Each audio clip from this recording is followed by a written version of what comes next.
What if the medicine you've been searching for has been with you all along?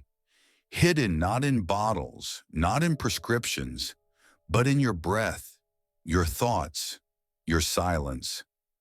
We live in a world where the first answer to every ache, every restless night, every wave of anxiety is to reach for a pill to calm the nerves, a pill to numb the pain, a pill to knock you into sleep. And yet, how many mornings do you still wake up tired, restless, carrying the same weight in your chest? How many times have you swallowed relief only to feel the same symptoms return, stronger than before? Here's the truth no one told you. You're not broken. You don't need endless chemicals to be whole. You've simply forgotten how to listen to the oldest healer inside you, your mind, your breath, your spirit. The Buddha once said, "Health is the greatest gift." But in chasing modern cures, we've overlooked the greatest pharmacy, our own body, our own heart. By the end of this journey, you will discover how to unlock the art of healing yourself without medicine. Practices so simple and timeless that monks and sages have used them for centuries. So before you reach for another pill in desperation, let's explore the remedies already alive within you. 1. The body is a messenger. Every ache and pain is not punishment, it's a message. What if the tightness in your chest is not your enemy, but your body whispering, "Slow down, breathe"? What if your headaches aren't just random, but the weight of unspoken worries pressing against your temples? The body doesn't lie. Where the mind hides, the body reveals. In Zen, there is a teaching. The body is the mirror of the mind. A restless mind creates a restless body. A peaceful mind breathes life into every cell. Suffering, then, is not a cruel fate. It is a teacher showing you what you've been ignoring. Think about it. When anger boils but is never expressed, does it not knot your stomach? When sadness is buried, does it not collapse your shoulders forward as if carrying invisible stones? There's a story of a Zen monk who fell ill with chronic fatigue. Others pitied him, but he saw it as a gift. "My body is teaching me patience," he said. "It is reminding me to sit, to breathe, to return." Instead of fighting the illness, he listened. He discovered that his sickness was a door, not a wall. That door led him to deeper meditation, compassion for those who suffer, and eventually a profound inner strength he had never known. But here's the pain most people don't want to admit. Stress doesn't disappear just because you ignore it. The body keeps a score. When you swallow your emotions, they find another way out. Through migraines, back pain, insomnia, and high blood pressure. What you refuse to face in the mind shows up in the body, and no pill can mute that truth for long. Imagine for a moment every ache you feel as a letter written to you by your being. Would you keep throwing those letters in the trash? Or would you open them, read them, and learn from them? Your anxiety is not your enemy. It's your body's way of saying, "Please release control." Your fatigue isn't laziness. It's your body whispering, "Stop carrying what is not yours." And here is where the law of attraction weaves into the fabric of healing. What you resist persists. What you fear expands. But what you listen to with compassion softens. If every day you tell yourself, "I'm broken, I'm sick, I'll never be better," then those thoughts water the seeds of illness. But if you shift even slightly to, "My body is speaking and I am learning to listen," you plant new seeds, seeds of renewal, seeds of peace. So here's your practice, simple but profound. Place one hand gently on your chest. Close your eyes, ask, "What is my body trying to tell me right now?" Do not rush to fix it. Do not drown it with pills or distractions. Just listen. Sometimes the message is a whisper, rest. Sometimes it is a cry, let go. And sometimes it is simply silence, a call to stop running from yourself. Your body has always been your ally, not your enemy. It carries your stories, your griefs, your joys, your hidden truths. When you learn to treat each ache as a messenger instead of a curse, you unlock the first secret of true healing. But listening is only the first step. Because once you hear the message, the real question arises. What will you do with it? The pain points to the mind. And true healing begins only when you learn not just to hear, but to shift the mind itself. 2. The thought trick. Replacing poison with medicine. What if a single thought could make your body sick or heal it? Pause and let that sink in.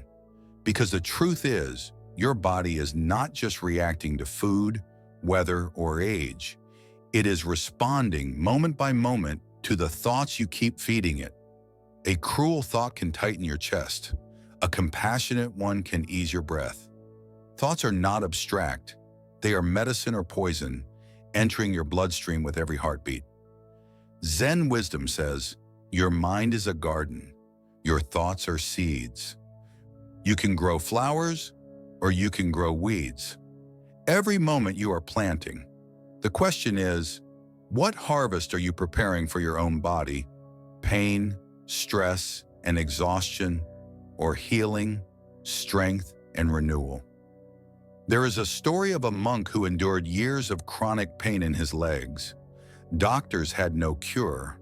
Yet instead of cursing his body, every day he whispered into his suffering, "Thank you for teaching me patience. Thank you for reminding me I am more than this body." Slowly, he replaced bitterness with compassion. One winter morning, he realized the pain no longer ruled him. It had softened, almost vanished. His secret was not a drug, but a thought he chose to water every day. Here's the cruel irony. Your mind can destroy you faster than disease. Rumination, those cycles of replaying fears, failures, and regrets, flood your body with stress hormones, keeping your nervous system in constant war. How many nights have you stared at the ceiling, your thoughts racing like wild dogs while your heart pounds and your stomach knots? Pills can quiet the body, but if the mind keeps screaming, no medicine lasts. But here's the hope. Just as negative thoughts wound, empowering thoughts repair. When you choose to replace "I am weak" with "my body knows how to restore itself," something shifts. Your breath deepens, your nervous system relaxes, your cells hear the message. Healing begins not as magic, but as the natural response to peace. And here's the deeper truth. The quality of the thoughts you nurture most often becomes the reality you end up living. If your inner world is dominated by fear, the body vibrates with tension and every muscle contracts. If your inner world is filled with trust, the body softens, opens, and begins to recover. The energy of your thinking is not invisible. It is the blueprint quietly shaping your health. So here is your practice. The next time a thought like, "I'm too old, I'm too broken, I'll never heal" arises, catch it. Do not fight it, but gently replace it. Whisper instead, "My body is learning, my body is listening, my body is healing." This is not denial, it is reprogramming. It is teaching your cells to remember what wholeness feels like. Imagine the difference. One woman repeats, "I'm sick, I'm sick, I'm sick" every day.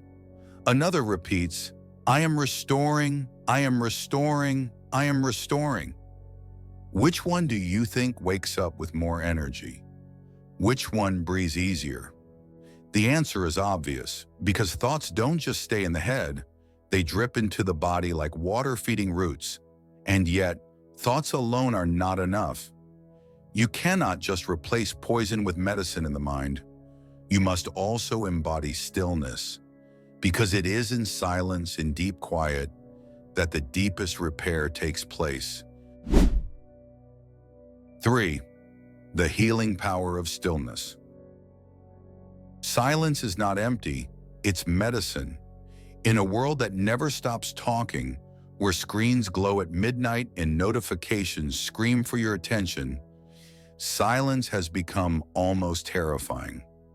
But what if I told you that in the very space you've been avoiding, stillness, lies the most potent cure your body and mind will ever know? Zen Buddhism teaches that meditation is not an escape, but a homecoming. It is the act of returning to the natural state of harmony that your mind has forgotten. The Buddha once said, "Within this very body and mind lies the path to liberation." Silence is not absence. It is present, so rich, so full, that healing begins the moment you step into it. There is a story of a hermit who once lived deep in the mountains. For years, he suffered from relentless anxiety, his thoughts a storm that robbed him of sleep and peace. He tried remedies, diets, and even medicines, but nothing lasted. One day, he simply stopped. He sat on a rock, listening to the wind weave through the pines. For an hour, he said nothing, did nothing. At first, the silence was unbearable, but day after day, he returned. Slowly, the storm in his chest began to quiet. Months later, villagers who visited him remarked, his face had softened, his eyes clear like still water. He had cured his anxiety not with medicine, but with silence. Here's the truth no pill will tell you. Your nervous system is starving for stillness. When your mind runs like a broken machine, when thoughts churn endlessly, your body cannot heal. Silence resets the system. Like turning off and restarting a device, stillness allows your brain to reorganize, your breath to slow, your heartbeat to steady. In stillness, your body remembers its blueprint of balance. Think about your own life.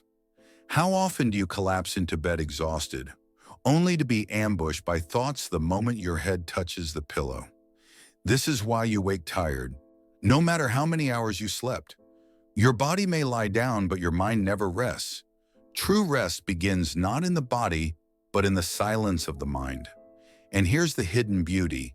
Silence is not passive. It has energy, a vibration that aligns you with inner harmony. When you sit in stillness, even for a minute, you tune into a frequency of balance. And balance attracts more balance. People often wonder why chaos keeps finding them. The answer is simple. You are vibrating with chaos.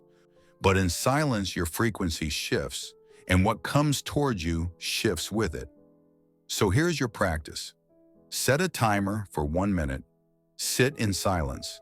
No phone, no music, no distraction. Place your hand on your chest. Feel your breath. Notice the rise and fall, the simple rhythm of life moving through you. In that minute, you are no longer fighting, fixing, or fleeing. You are simply being. That single minute has the power to lower your heart rate, soften your muscles, and whisper to your cells, it is safe to heal. Stillness does not mean doing nothing. It means allowing everything to find its natural place. And when you allow, the body and heart return to balance without effort. This is why monks radiate peace even in hardship. Their secret medicine is not in herbs or rituals, it is silence itself. But here's the question, if silence is so powerful, why don't more people embrace it? Because silence also reveals what we've been avoiding, the grief, the anger, the loneliness. And yet by facing these in stillness, they dissolve like mist in the morning sun. What once felt unbearable becomes light. So next time you feel overwhelmed, don't reach first for distraction or medicine. Try silence, even a minute. Let it wash over you like cool water over burning skin. And yet silence alone doesn't heal everything. For the heart to truly flourish, it also needs fuel. That fuel is gratitude, the fire that transforms silence into joy, emptiness into abundance, and that is where we go next. 4. Your brain on gratitude. What if gratitude isn't just polite, but powerful medicine? Think about how often we say thank you out of habit, our lips moving but our hearts unmoved. Now imagine if every thank you carried energy strong enough to heal your mind, soften your body, and shift the entire course of your day. Gratitude is not a courtesy, it's a force. Zen teaching tells us that gratitude transforms lack into abundance. In the monasteries, monks often lived on so little, sometimes just a single bowl of rice each day. And yet before eating, they would bow their heads and whisper thanks, not only to the rice, but to the rain, the soil, the sun, and the countless hands that made that bowl possible. With every meal, they practiced a truth many of us forget. Joy does not come from what you have, but from how you meet it. That small act of thanks turned a meager meal into a feast for the spirit. Now to contrast this with our modern lives. How often do we scroll past meals, conversations, even entire days without noticing them? We live in houses full of food and possessions, yet starve for peace. And the irony? The medicine is already here. Gratitude doesn't change the circumstances. It changes the lens through which you see them. The same body, the same day, but a completely different life when gratitude enters. And here is the science behind the mystery. Gratitude rewires your brain. Studies show it lowers cortisol, the stress hormone that floods your body when you're anxious or angry. Gratitude lights up the brain's reward centers, releasing serotonin and dopamine, the very chemicals most antidepressant pills are designed to mimic. You don't need a pharmacy to feel lighter. Gratitude is your pharmacy. But let's make this real. Imagine lying awake at 3 a.m., your chest heavy with worry, your mind spiraling into what-ifs. Anxiety tightens your breath, and your body stiffens. Now picture this. You place a hand on your heart, whisper 3 things you're grateful for, even something as simple as the warmth of your blanket, the air filling your lungs, or the friend who once made you laugh. Slowly, the mind shifts. The grip of fear loosens. Gratitude is not just an idea, it is medicine for moments like these. A story from the Zen path illustrates this. There was once a monk who lost his home in a fire. Everything he owned was gone. Villagers wept for him, certain he would despair. But the monk simply sat under the open sky, hands resting on his knees, whispering, "Thank you for the freedom of nothing to lose." His gratitude did not deny the loss. It transformed it. From that night onward, people said his face glowed with peace. What if we approached our lives the same way? What if instead of focusing on what is missing, we gave thanks for what remains? Gratitude lowers anxiety, yes, but more than that, it builds resilience. It allows you to bend without breaking, to see storms not as punishments, but as seasons that bring hidden gifts. Here is the hidden law at play. What you appreciate expands. Complain about pain, and it grows sharper. Appreciate the body's attempt to signal you, and suddenly you feel supported, not attacked. Gratitude shifts the energy you carry, and that energy shapes your reality. It's not magic, it's alignment. So how do you practice it? Begin small. Tonight, before you close your eyes, write down 3 specific things you're grateful for. Not vague, be precise. I'm grateful for the cup of tea that warmed my hands. I'm grateful for the laugh I shared with a friend. I'm grateful my heart is still beating, carrying me through this life. When you do this consistently, your brain learns to scan for blessings instead of threats. You train your mind to look for healing, not harm. And remember, gratitude isn't only for the good days. True power comes when you can give thanks even in difficulty, even in loss. That's when gratitude stops being polite and becomes transformative. So tonight when you lie down, try it. Write your 3 things. Whisper them like a prayer, not to anyone outside of you, but to the universe inside you. Feel how your body softens as you do. Gratitude opens the heart, but it is not enough to feel it privately. The energy must flow outward. The heart's medicine only becomes complete when carried into the world, and that is where we must go next. The energy you radiate. 5. The energy you carry heals others. Your energy can be medicine or poison to everyone around you. Think about it. Have you ever walked into a room and instantly felt heavy, even though no one said a word? Or met someone whose very presence seemed to calm you, like stepping into shade on a scorching day? This isn't imagination. It's the invisible current of energy you carry, and it is shaping your world more than you realize. In Zen tradition, there's a story of a master whose disciples were often restless, their minds buzzing like hornets. But when the master entered the meditation hall, silence would settle even before he spoke. His presence was medicine. His calmness was contagious. Students later admitted, "When he sits, I breathe easier. When he smiles, I remember who I am." The master didn't give lectures that day. He gave himself. His energy became a teaching greater than words. Now ask yourself, what energy are you pouring into your family, your friends, your workplace?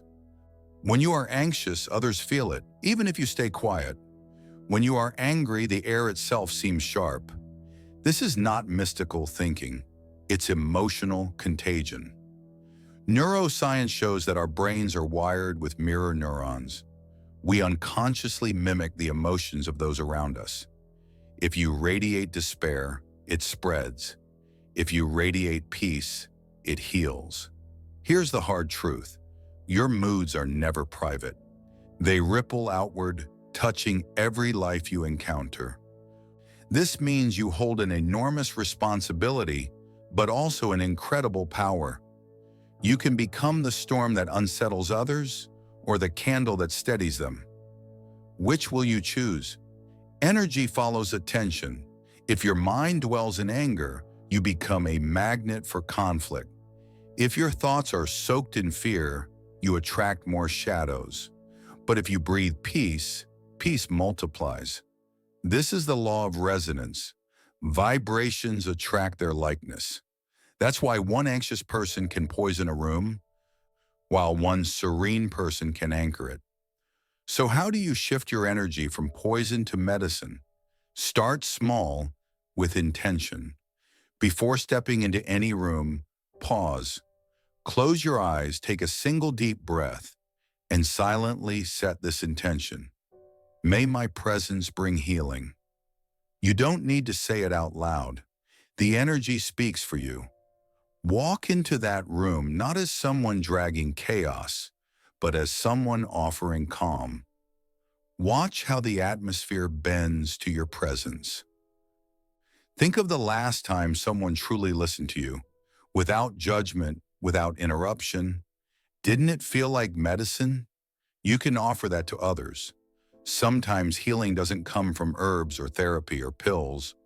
Sometimes healing comes from you. Your stillness, your compassion, your energy. A Zen saying, when you light a lantern for another, it also brightens your path. The more you radiate calm, the more you heal yourself. Peace doesn't deplete you, it multiplies. Every time you choose to bring gentleness instead of irritation, patience instead of complaint, you strengthen the healer within you. But let's be real. There will be days when you feel like poison, when your anger simmers, when your fear shouts louder than your peace. That's okay. Healing is not about perfection, it's about practice. On those days, return to silence, return to the breath, reset the vibration before you step into the world. Because every interaction is an opportunity to spread medicine or to spread pain. Remember this, your body may carry scars, your mind may carry burdens, but your energy, the way you show up, is always in your control. You can decide moment by moment whether your presence will soothe or wound. So the question becomes, what kind of presence do you want to be remembered for? Will people think of you as the storm or as the calm after it? As the poison or the medicine? Because here's the truth. You don't need to heal the whole world. You only need to heal the space you walk into. And when each of us carries medicine in our presence, the world itself begins to heal. Healing without pills isn't a fantasy. It's your birthright. You've been told for years that relief only comes in bottles, that wellness has to be prescribed. But the truth is far older, far deeper. You already carry the medicine within you. Every breath you take, every thought you choose, every moment of silence you embrace, every gratitude you whisper, every energy you radiate, this is your true pharmacy, and it never runs out. Think about it. How many nights have you swallowed something to force sleep, only to wake up tired? How many mornings have you relied on pills to numb pain, only for the ache to return stronger? You are not broken. You are not powerless. You are simply disconnected from the healer within. Tonight, that changes. So ask yourself right now, which practice will you begin tonight? Will you listen to your body instead of fighting it? Will you replace poisonous thoughts with healing ones? Will you sit in stillness, letting silence stitch your wounds? Will you practice gratitude, turning scarcity into abundance? Or will you choose to radiate energy that heals not only you, but everyone around you? Drop your answer in the comments, because when you share, you don't just inspire yourself, you inspire the whole community. And if this message stirred something in you, pass it on. Share it with someone who needs to remember they are not trapped by prescriptions, but liberated by presence. May your thoughts be gentle, your breath steady, your heart grateful, and your presence healing. The medicine is already in you. All that's left is to use it.